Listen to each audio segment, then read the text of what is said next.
أينما تكونوا يدرككم الموت أينما تكونوا يدرككم الموت ولو كنتم في بروج مشيدة.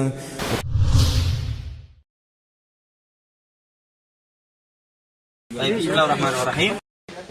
Sebelum kita melepaskan bajunya, terlebih dahulu kita letakkan sehelai kain antara lutut dengan pusarnya, merupakan aurat besarnya, yang mana jumhur ulama kan berpendapat aurat dari pusar dengan paha, walaupun ada khilaf dan masalah itu ya. Begini, setelah itu baru kita mulai membuka apakah harus digunting pakaian sesuai dengan kondisi mayat. Setelah itu, maka yang masuk kepada pemandian kata para ulama hanya yang memandikan dan orang yang dibutuhkan oleh dia saja, yang mereka amanah.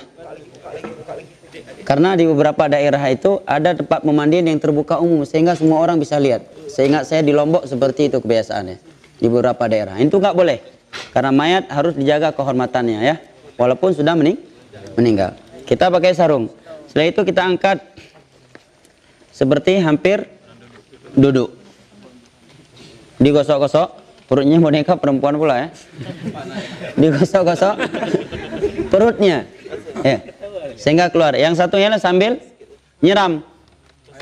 Ya, sambil nyiram sehingga kotorannya langsung turun. Langsung turun digosok, gosok. Ya, sudah. Kemudian mohon maaf kemaluannya sambil ditutup, nggak boleh dilihat. Ya, sambil tertutup dengan menggunakan sehelai kain, ya. Karena hukum asal tidak boleh menyentuh aurat seorang muslim walaupun dia sudah mati, harus dimuliakan. Kira-kira sudah bersih, maka setelah itu dan dipastikan tidak ada lagi kotoran yang akan keluar, maka apa yang dilakukan tadi?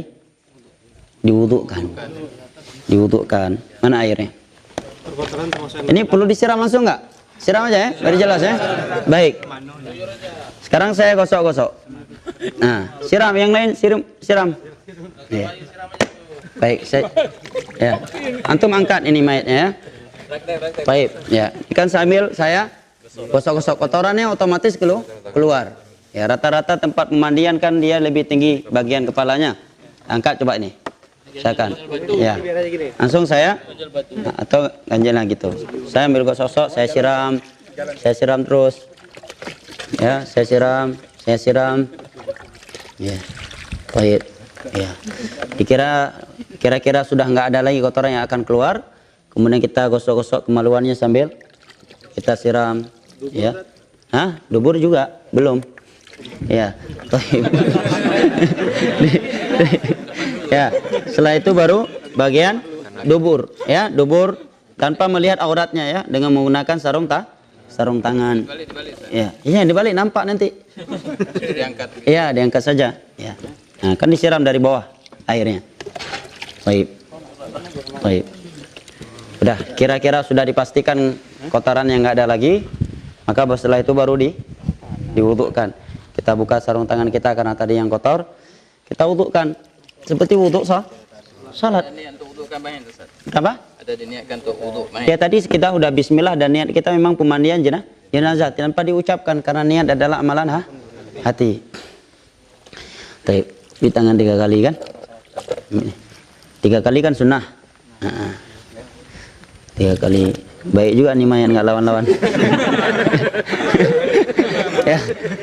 Ya. Baik. Kan mulutnya sudah mungkin berkumur-kumur, maka kata ulama diambil kain basah, dibersihkan giginya, hidungnya. Kok biru nih giginya?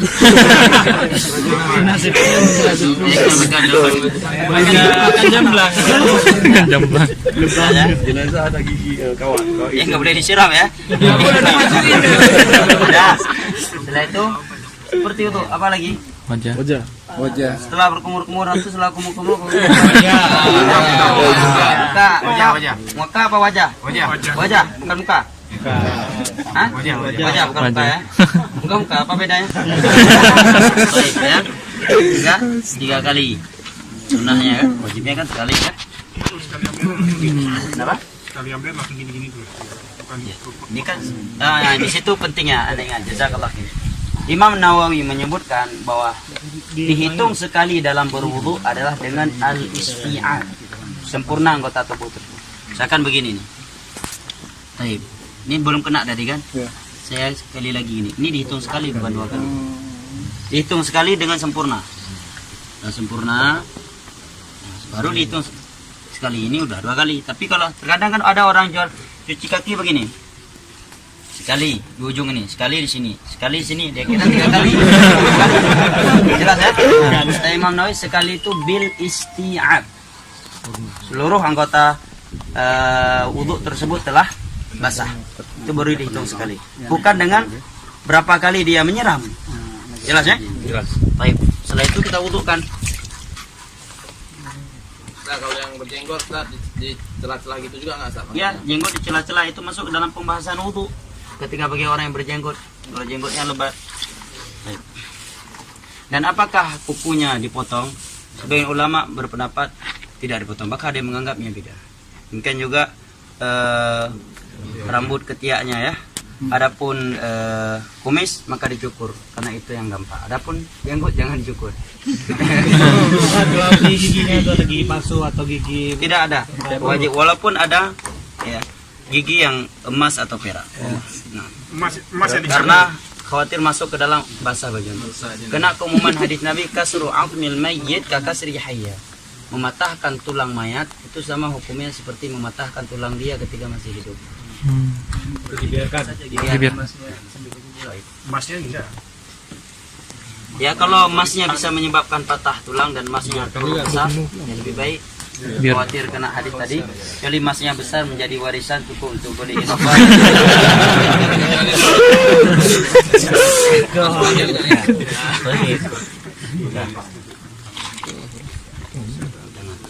Kemudian kita wudhukan kepala yang seperti wudhu sah. Mulai dari depan. Fa akhbala bihima marratan wahidah, kata sahabat Abdullah bin Zaid al-Mazini kan, dengan 2 dan 3 selesai. Setelah itu kan semuanya betul sudah sekali. Seringnya orang kita wudhu, anda lihat di masjid-masjid, dia hitung kepalanya pakai pet kan, dengan niat dia sekali. Dihitung sekali itu dengan isti'ab, semuanya udah basah, itu baru sekali. Kan sering orang di pet kayak gitu kan, set sekali, set 2 kali, set 3 kali, sekali dalam agama ya.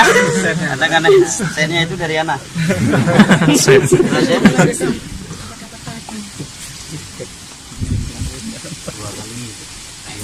Saya wudhu, diapain? Siram. Dimandiin, salah-salahkan dulu, menyuruh sebanyak 3 kah? 3 kali. 3 kali. 3 kali. Mungkin kata Syukurin di dalam mahkamah janais. Setelah itu disiram sebanyak berapa kali? 3. Fa'afau ba'ala ra'sihi 3 kali. Ini enggak perlu kanan kepala kan? Setelah itu baru kita Mandi. Ini air sudah bercampur daun bidara atau sabun? Bidara ya, sidir bahasa Arabnya. Baik. Kita mandikan. Terwayu patungnya nggak jelas pula diambil. Tidak ada pula.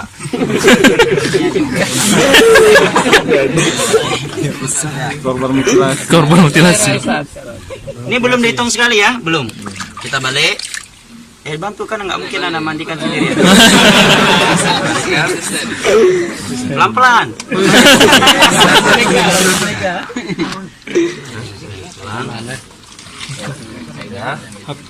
Maka ini udah dihitung berapa? Sekali. Kiri kanan baru dihitung. Sekali.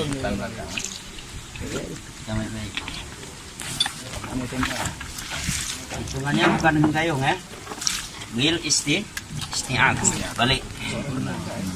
Pelan-pelan, lumayan nih.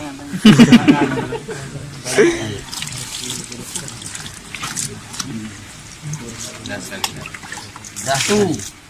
Sampai berapa kali? 3 kali. Mau lebih? 5. Mau lebih? 7. Mau lebih lagi baru 9. Au aktsar min dzalik in ra'aituna dzalik, kata Nabi kan kepada wanita-wanita mencuci mandikan juga. Kalau lebih dari itu yang penting ganjil. Kemudian yang terakhir batu ambil air kafur. Mana air kafur baru tadi? Tadi udah 7 kali ya. nampak ada kotoran lagi. Nah, kalau ada kotoran lagi, maka diulangi lagi.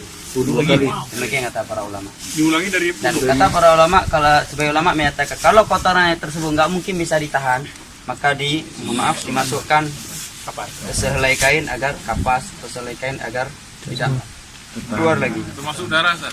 Kalau darah nggak, karena darah bukanlah pembatal. Wudu saya ulang lagi juga. Wudu ya.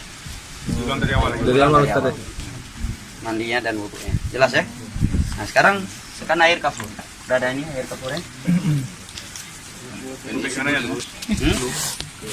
Bukan dia sih guru. Berarti kalau 3 kali air yang berkapur barus, yang keberapa? Kelima. Ini udah lah ya, kan?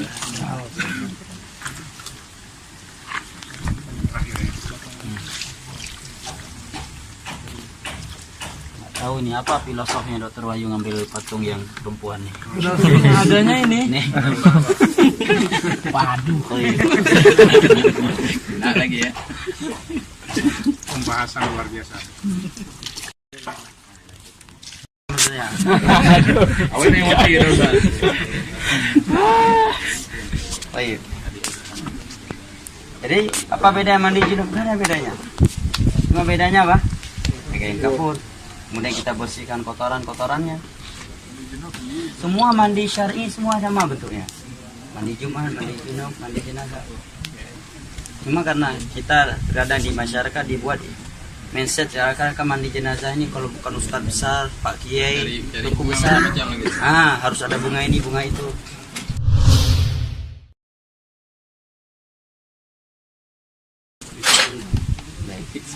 Sudah kain kafannya? Atau ada tempat lain untuk kita taruh kafan misalnya? Di dalam. Oh, sini aja. Sini aja. Sini aja langsung. Balik aja. Berarti ini angkat dulu. Kapan?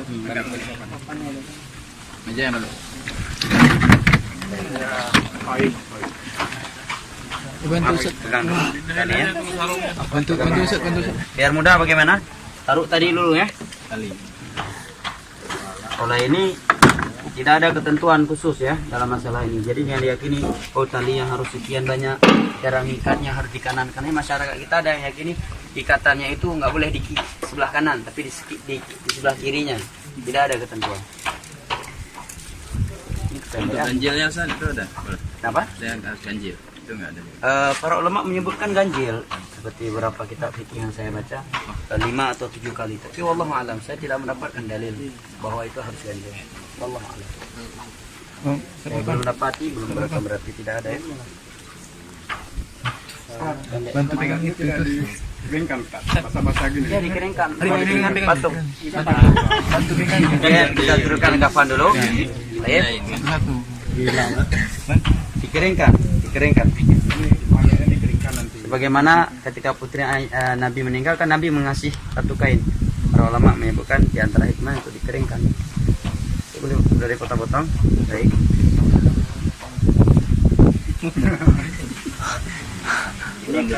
Ini talinya terlalu pendek ya.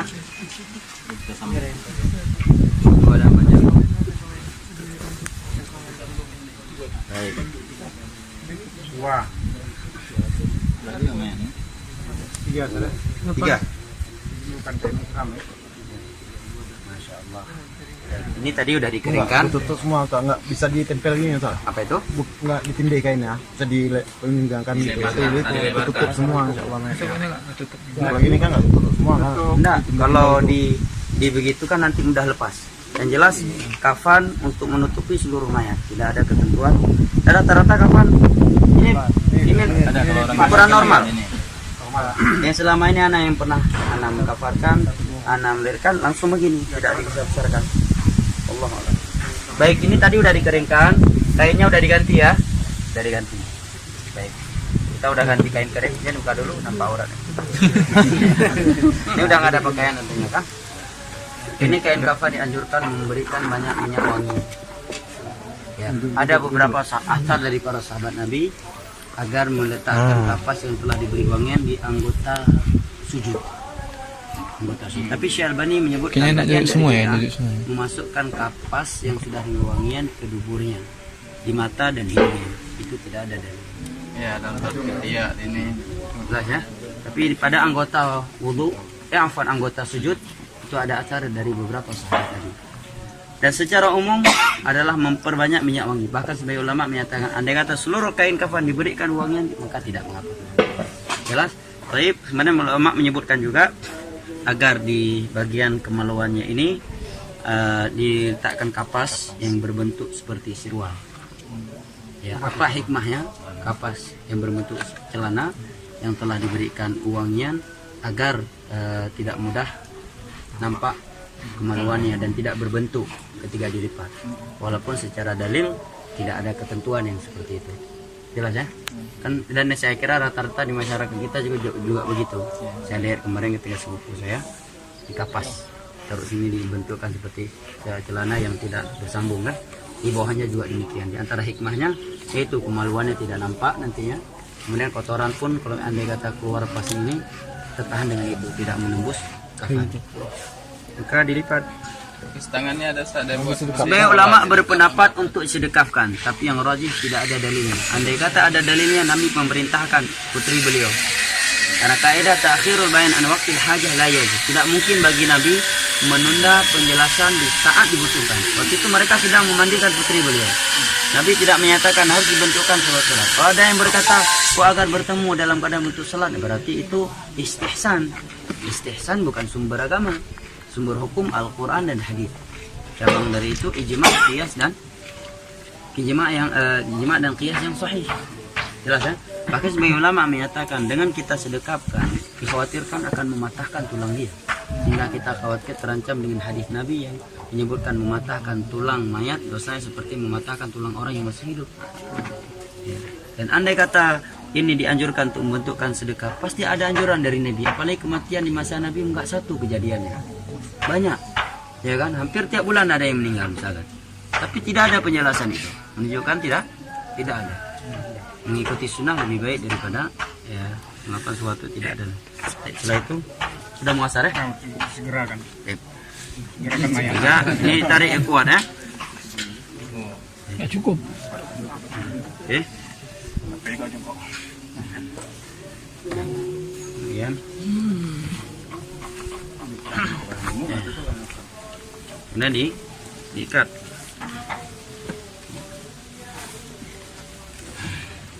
Ya, ikatnya nggak mesti harus di kanan atau di kiri. Sebagai masyarakat kita ada mitos, harus di sini, nggak boleh di kanan, nggak boleh di kiri. Yang jelas agar mayat tidak terlepas, itu saja.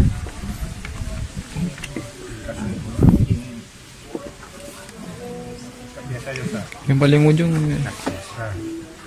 Jadi usahakan kalau kafannya panjang, kata penama agar jadikan bagian kepala lebih banyak. Apa dalilnya kira-kira? Secara khusus saya sendiri belum pernah dapat dalilnya. Mungkin dalilnya bisa dijadikan dalil kejadian Mus'ab bin Umair tadi. Kemudian Nabi mengutamakan bagian kepala dari bagian kaki ya. Diikat. Ada juga yang lagi buat kayak sorban gitu. Ya, tidak ada dalil. Bahkan hadis Aisyah Nabi beliau menyatakan laisa fihi qamisun wala imamah. Nabi dipakai dikafankan tanpa gamis pakaian, tanpa imamah. Ya, dengan 3 lembaran pakaian yang suhuliyah kata Aisyah radhiyallahu anha. Baik. Ini dikasih wangian tadi ya. Jalannya ada wawangian. Ya, di anggota sujudnya diberikan kapas-kapas yang telah diberikan wangian. Bahkan sebagian ulama menyatakan andai kata di seluruh kain kafan langsung diberikan wangian, minyak wangi, maka juga tidak mengapa. Karena untuk memuliakan. Setelah ini diangkat mayat. Dan mengangkat mayat tidak ada harus dengan tandu khusus. Intinya yang memudahkan. Bahkan kalau kami di Yaman terkadang mayat langsung kayak gini, apalagi mayat anak kecil langsung begini kami bawa ke pemakaman. Tapi supaya tidak memunculkan fitnah besar ya, karena pernah waktu di satu tempat ada yang bawa mayat nggak pakai tutup, itu ribut sekampung. Sekarang kita bawa cara menurunkan jenazah.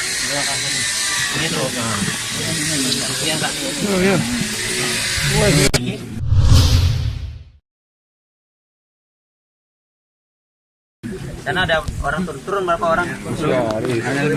Duduk dari kaki kuburan. Bismillah wa ala millati Rasulillah sallallahu alaihi wasallam. Terserah mau jongkok berdiri. Baik. Kebalik juga. Kebalik juga. Mayatnya dihadapkan ke arah kiblat. Kebalik juga. Diarahkan ke kiblat. Itu kiblatnya.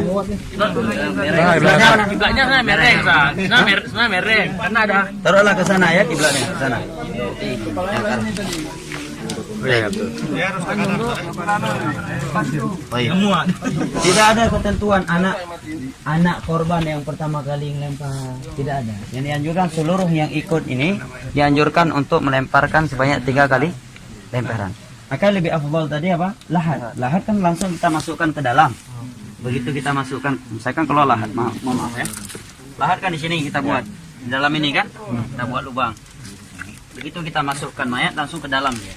Kemudian kita letakkan bulatan tanah di belakangnya, kita bisa langsung narik dengan cepat sehingga tidak mengenai mayat. Boleh syik, boleh lahat, cuma lebih afdal lahat. Apa dalilnya lebih afdal lahat? Nabi yang menyatakan lahat untuk kita, syik untuk selain kita.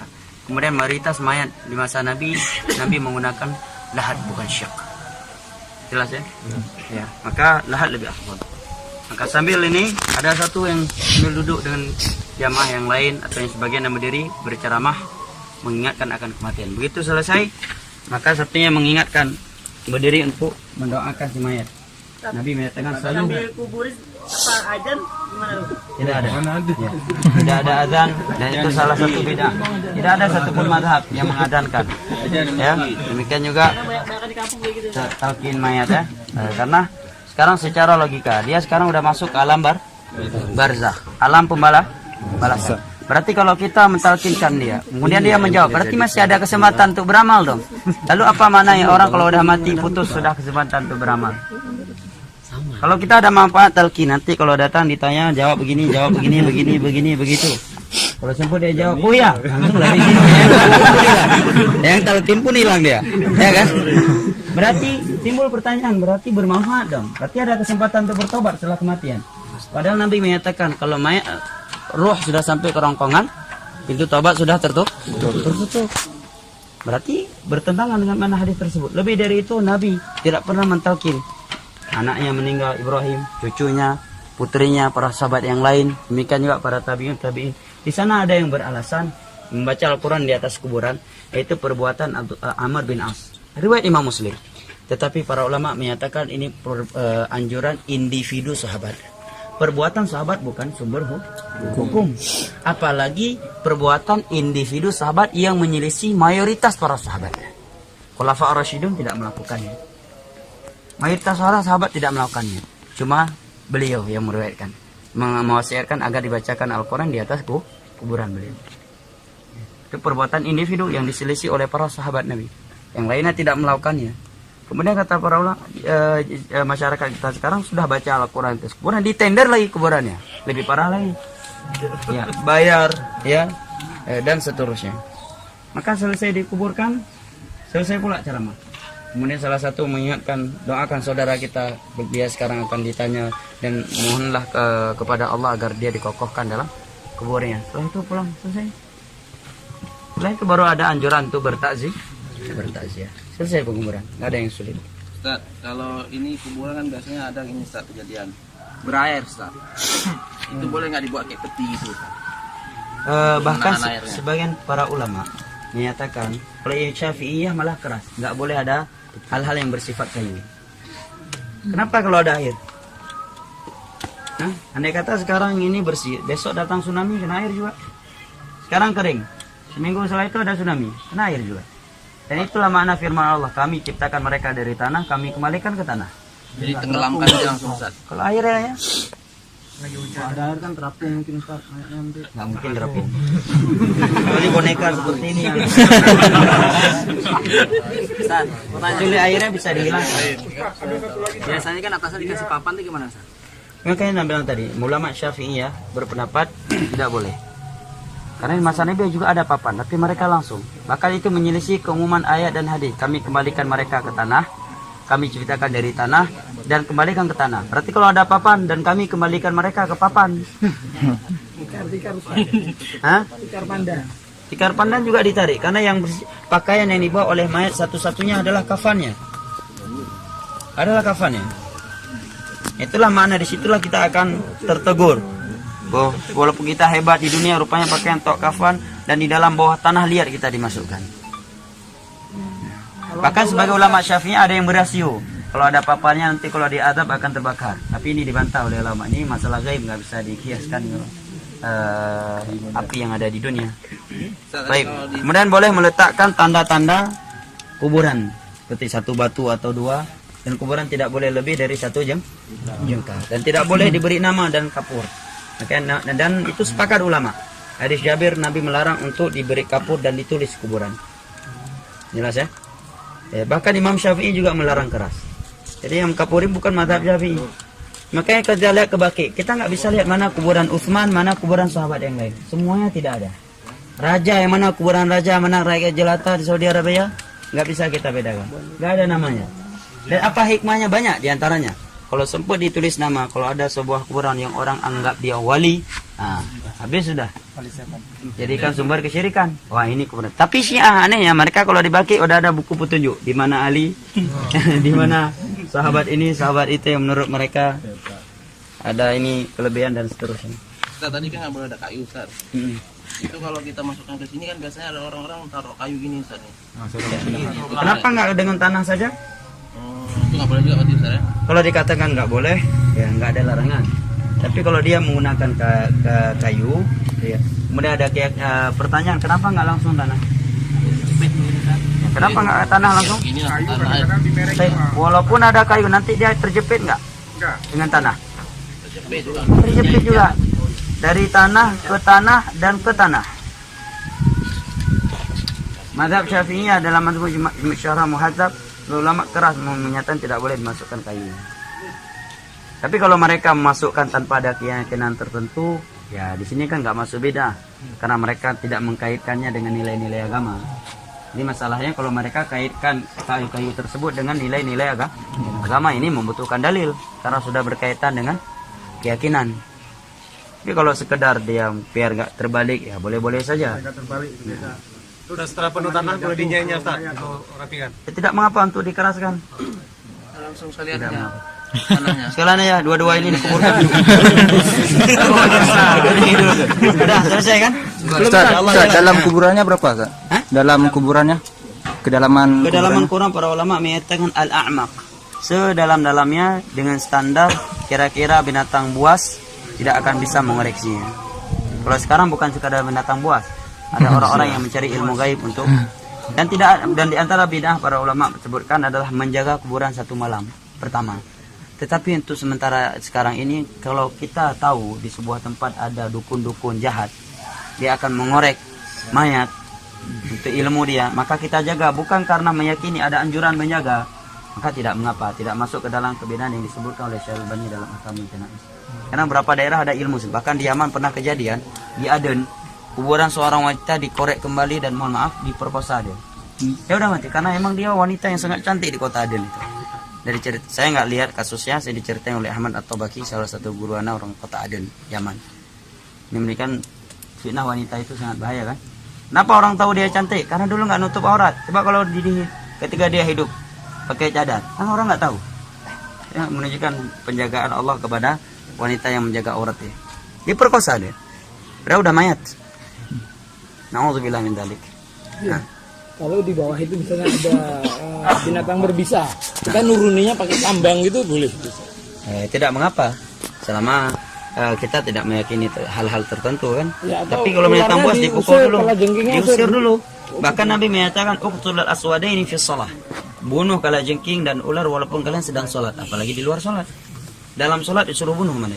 Walaupun kata Imam Syafi'i ketika kita ingin mengambil kayu membunuh ular, kita sudah menghadap ke saling kiblat, kita nggak perlu membatalkan sholat. Tetap saja kita lanjutkan sholat tersebut. Mana kiblatnya? Kenapa? Kalau dengan menurunkan tali itu apa talinya? Kadang-kadang ada kejadian talinya tidak dikuburkan, Ustaz. Ya kalau mereka kuburkan karena memang sulit untuk ditarik lagi, bukan karena ada keyakinan tertentu, ya nggak masalah. Bid'ah itu kan dia melakukan sesuatu yang baru, menyamai perbuatan agama dengan niat dia beribadah dengan itu. Ini yang menjadi bid'ah. Tapi kalau dia turunkan tali bukan karena anda anggapan ini sesuatu yang disyariatkan, tapi karena untuk memudahkan ya tidak mengapa. Tapi yang sunnah kan turun, Nabi kan ikut turun langsung ke bawah. Katanya buka seperti Ustaz. Sebagai ulama menyebutkan dibuka ikatannya, walaupun benangnya nggak ditarik. Tapi kalau kita melihat kepada hadis tadi, tidak ada anjuran untuk melepaskan. Wallahu a'lam. Tidak ada. Keumuman, kalau kita melihat keumuman hadis, tidak ada dibuka tali pocongnya. Dan itu mitos ya, masyarakat kita kalau nggak buka tali pocong jadi pocong katanya. Itu mitos. Tapi ada beberapa ulama menasihati kalau memang nggak dibuka jadi fitnah besar, ya maka dibuka saja, karena kita membukanya bukan karena ada anggapan syariat, dan membukanya pun tidak ada larangan. Nah, tadi kan ada apa? Misalnya kita ke Baki kan nggak ada papan nama gitu Ustaz kan? Berarti kita nggak disunahkan untuk ziarah kubur khusus untuk kubur misalnya orang tua kita gitu. Enggak, bukan begitu pemahamannya. Kita kan bisa tahu di mana kuburan orang tua kita. Nabi menziarahi kuburan. Nabi juga diizinkan untuk menziarahi kuburan orang tuanya, tapi dilarang untuk meminta ampunan kepada kedua orang tuanya. Dia juga kan tahu. Kirim doa nggak sampai itu? Hah? Kirim doa nggak sampai? Karena sampai. Kalau nggak ada apa maknanya firman Allah Rabbighfirlah warhamhuma kama rabbayani shaghira. Apa maknanya kita sholat jenazah kalau nggak sampai doa untuk orang meninggal? Cuma ini kali oleh ulama doa-doa yang dengan cara-cara bid'ah, kumpul di hari-hari tertentu, di malam-malam tertentu khusus dikirim. Ini yang dikari oleh ulama. Sama dia. Ya, dan semisal dengan. Ada yang lain? Ustaz, biasa kan kuburan zaman sekarang kan ada dibangun kayak keramik di atas kuburan itu kan. Itu apa boleh Ustaz? Tidak boleh, akhi. Nabi memerintahkan Ali bin Abi Thalib menyatakan Allah tada'a timsalan illa sawaita wala qabran musyrifan illa sawaita. Wahai Ali, kalau kamu dapatkan patung yang disuruh hancurkan. Yang kalau engkau mendapatkan kuburan yang ditinggikan, ratakan. Ya, tidak boleh lebih dari 1 jengkal. Ya, itu bukan bentuk kita memuliakan dia, merendahkan dia, bahkan itu bentuk memuliakan dia. Karena apa manfaatnya kita buang keramik? Habis 10 juta, mending 10 juta kita sedekahkan tunai yatim dengan niat orang tua kita. Sampai pahala ke dia. Jengkal itu maksudnya tanah, tanah doang Jengkal, ya tanah, tumpukan tanah. Kalau misalnya yang ditinggikan Ustaz? Turuk pohon, sebagian Syekh Albani menyebutkan itu salah satu bid'ah. Pertanyaan yang bagus. Pohon-pohon hijau. Ya. Ada yang meyakini supaya nggak diadab, mengkiaskan kepada perbuatan Nabi kepada 2 kuburan yang sedang diadab pelakunya. Nabi meletakkan pelepah kurma yang basah. Kata Nabi, la'allahuma yukhaffafu anhuma ma lam yabasa. Mudah-mudahan azab mereka diringankan selama daun tersebut belum kering. Para ulama menjawab dengan beberapa jawaban. Yang pertama, Nabi meletakkan bukan ditancap. Kalau tadi bak apa yang kampung Lawah. Bak nawa apa bak lawa? Bukan lawa. Nawa Beladih nawa. Bak lawa. Apa bahasa Indonesia? Dijawab pakai bak pohon jarah. Yang bergetah tuh. Pohon jarah. Itu bukan pelepah kurma. Kalau mau diambil dalil tadi. 1. Kedua, Nabi nggak menancapkan. Ya, meletakkan pelepah. Ya. Kemudian kata para ulama itu khusus dari perbuatan Nabi. Tidak bisa ditiru orang lain. Buktinya apa? Setelah Nabi meninggal, para sahabat tidak melakukannya. Ketiga, kita nggak tahu ini kuburan sedang diadab. Kalau Nabi tadi tahu itu sedang diadab. Nah, kalau kita langsung meletakkan kepada kuburan yang ada, berarti secara tidak langsung kita mengumumkan kepada orang bahwa ini orang sedang diadab. Iya kan? Yes. Nanti kan diberitahukan oleh Allah itu sedang diadab. Kalau Anda berarti memberitahukan sama orang ini sedang diadab nih kuburan. Jelas ya? Ini masalah gaib, tidak ada yang mengetahui kecuali Allah. Nabi dapat wahyu dari Allah. Nah, wallahu a'lam bishawab. Ada yang lain? Ustaz, kuburan Nabi kenapa bisa di masjid Ustaz? Baik, Ahsan, pertanyaan sangat bagus. Nah, kuburan Nabi bukan di masjid, tetapi di kamarnya Aisyah. Karena khusus mereka para Nabi, di mana mereka meninggal, di situ mereka dikuburkan, tidak boleh dipindahkan. Kemudian di masa Abdul Malik bin Marwan, masjid diperluaskan. Di masa Utsman diluaskan. Tapi bagi yang kamarnya Aisyah tetap nggak diperluaskan, supaya nggak masuk kamar kuburan Nabi. Zaman Abdul Malik bin Marwan diperluaskan. Dan para ulama mengingkari, tapi mereka tidak bisa mengingkari dengan keras karena unsur pedang di leher, supaya tidak terjadi pertumpahan darah yang lebih besar. Tetapi setelah dimasukkan, mereka buat tembok yang bersegi 3 sehingga orang tidak bisa menghadap ke situ. Sampai sekarang masjid Nabi orang nggak bisa menghadap ke masjid, ke kuburan Nabi. Ya, sudah ditembok sangat besar segitiga yang dia tidak bisa menghadap ke situ. Dan kuburan Nabi pun sudah sangat dalam sekarang dengan perubahan tanah yang sudah beratusan tahun kan. Nah, kedua, jangan jadikan dalil, berarti kalau demikian sekarang kalau ada masjid ada di dalamnya kuburan, yang sebelumnya kuburan itu tidak ada di dalam masjid kemudian diperluaskan sehingga dia masuk ke dalam masjid, berarti boleh dong sholat di situ seperti kuburannya Nabi. Kita jawab nggak bisa dikiaskan. Pertama, Masjid Nabawi punya nilai khusus, kuburan Nabi punya nilai khusus. Adapun di selain itu, maka mana yang lebih terakhir itu dihancurkan. Kalau masjid yang terakhir datang masjid dirobohkan kemudian dibiarkan kuburan, tapi kalau kuburan yang terakhir maka kuburan yang dipindahkan, masjid dibiarkan. Kenapa? Tabur bunga tasyabuh dengan orang-orang kafir. Siram-siram air juga demikian, tasyabuh dengan orang kafir. Apa disiram air? Apa dia perlu mandi lagi? Biar enggak disiksa. Insyaallah. Ya, Kalau selesai ini berdoanya menghadap kiblat semua nggak? tidak ada anjuran. Kalau orang yang salah udah. Hah? Kalau ada orang yang salah. Nah, ahsan, masya Allah. Bagi datang. Terakhir, bagi orang-orang yang tidak dapat sholat tadi, boleh datang sholat tapi nggak berdiri di atas kuburan, di sampingnya, ya sholat. Karena nggak ada ruku dan sujud di situ. Yang pertama. Kedua, ada dalil yang Nabi melakukan yang ketika ada seorang wanita yang hitam pekat meninggal tidak diberitahukan kepada Nabi, kemudian Nabi menanyakan di mana kuburannya. Hadis riwayat Imam Muslim dari Abu Hurairah. Sholat di kuburannya. Boleh juga Anda berjamaah. Ya, jelas ya. Berapa kali sujud sholat jenazah di kuburan? Nah, tidak ada sujud ya. Barakallahu fiik. Saya kira sampai di sini ya. Allahu a'lam bishawab.